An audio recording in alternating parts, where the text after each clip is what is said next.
পটল খাবো, পটলের খোসা খাবো না তাই কি হয় কখনো? নমস্কার বন্ধুরা, আজকে আমি খেতে চলেছি বা বানাতে চলেছি পটলের খোসা ভর্তা। আমি প্রথমে পটলের খোসাগুলো ধুয়ে নিয়েছিলাম ভালো করে, তারপরে ফ্রাই প্যানে জল দিয়েছি সামান্য পরিমাণ। তারপরে আমি এখানে পটলগুলো দিচ্ছি, পটলের খোসাগুলো দিয়ে নিচ্ছি এবং এই দেখুন। তারপরে আমি করেছি হালকা আঁচ রেখেছিলাম। তার পটলের খোসার একটা কিন্তু কষকষ থাকে, তার জন্য আমি সামান্য লবণ দিয়েছিলাম, দিয়ে এখানে ঢেকে দিয়েছি। জালটা মিডিয়াম করে দিয়েছিলাম। এই যে সিদ্ধ হয়ে গেছে দেখুন, 5 মিনিটের মতো আমি সিদ্ধ করেছি। সিদ্ধ করার পর আমি পটলের খোসাগুলো উঠিয়ে নিচ্ছি সবগুলো।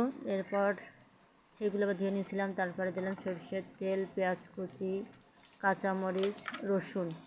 এগুলো আমি ভালো করে ভেজে নেব। দেখুন, এতে একটু লবণ, হলুদ দিয়েছিলাম, সঙ্গে দিয়েছিলাম শুকনো মরিচ দিলে কিন্তু স্বাদটা একটু অন্যরকম হয়। শুকনো মরিচ একসঙ্গে দিলে দেখবেন যে ভর্তা কিংবা তরকারি যেটাই রাঁধুন না কেন, খেতে কিন্তু অন্যরকম একটা স্বাদ হয়। এরপর আমি দিয়েছিলাম সে পটলের খোসাগুলো, যেগুলো আমি সিদ্ধ করে রেখেছিলাম। তার সঙ্গে দিলাম একটু হলুদ, লবণ দিয়ে হালকা করে দেখুন ভেজে নিচ্ছি। কিছু সময় ভেজে নেওয়ার পর আমি এগুলো উঠিয়ে নিচ্ছি। দেখুন, এক এক করে দেখতে কিন্তু অনেকটা সুন্দর হয়েছে। ভাজাই বোঝা যাচ্ছে খেতে কতটা সুন্দর বা লোভনীয় হবে। এই যে আমি সবগুলো উঠাচ্ছি।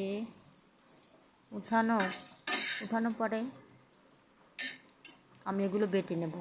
বাটার জন্য আমি প্রথমেই দিয়েছিলাম সর্ষে এবং জিরে। এগুলো দিলে কিন্তু একটু অন্যরকম স্বাদ হয়, এই জন্য আমি জিরা সর্ষে দিয়েছিলাম, যাতে একটু স্বাদটা একটু আলাদা হয়, খেতে ভালো লাগে।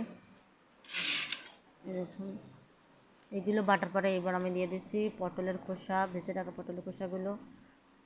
এগুলো আমি বেটে নেব। অনেকে ব্লেন্ড করে নেয়, আমার তো ব্লেন্ড নাই, তাই আমি হাতে পিষছি। এমনি যে কোনো ভর্তা আপনি দেখবেন ব্লেন্ড করার থেকে এই যে পাটা এভাবে বেটে নিলে কিন্তু স্বাদটা অন্যরকম হয়। বাটা মশলা খেতে অনেক সুস্বাদু বা অনেক দারুণ হয়।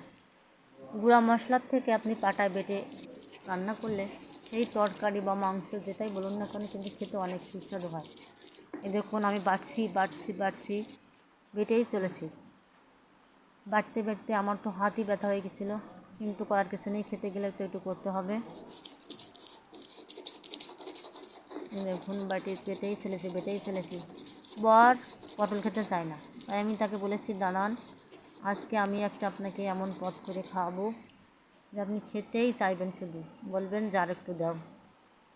এর জন্য আমি পটলের খোসাগুলো এভাবে বাটছি। বরকে বলিনি আজকে কী রান্না করছি, বরকে একেবারে খাওয়ার সময় বলবো যে আমি কী করেছি।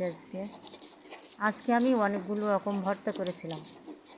যেমন এখানে হচ্ছে পটলের খোসা ভর্তা করেছি, কুমড়া ভর্তা করেছি, কাঁঠালের বীজ ভর্তা করেছি, ডিম ভর্তা করেছি। আজ তরকারি রান্না করতে ইচ্ছা করছিল না, তার জন্য আমি আজকে ভর্তা রেসিপি করেছি। সব ভর্তা করতে আমি তো অজ্ঞান হয়ে গেছি প্রায় বললে চলে। মানে সবগুলো বাটাবাটি করে আমার হাতের অবস্থা খুবই খারাপ, কিন্তু বরমশাইকে খাওয়াতে হবে। এই দেখুন, আমার কমপ্লিট বাটা। এবার আমি একটু সর্ষের তেল দিব। সর্ষের তেল দিয়ে ব্যাস এভাবে মেখে নিব, মেখে খাবার প্রস্তুত করে ফেলে দেবো। এই যে দেখুন, আমার কমপ্লিট।